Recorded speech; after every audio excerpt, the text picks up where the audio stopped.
Remembering murmurs. So, tricuspid valve, pulmonic, aortic, and mitral valve.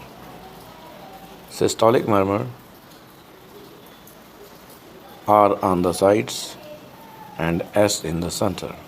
So, aortic stenosis, pulmonic stenosis, systolic murmurs, tricuspid regurgitation, and mitral regurgitation, systolic murmurs.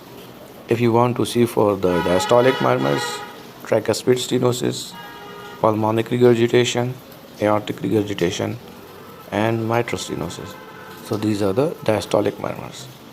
R in the middle and S on the sides.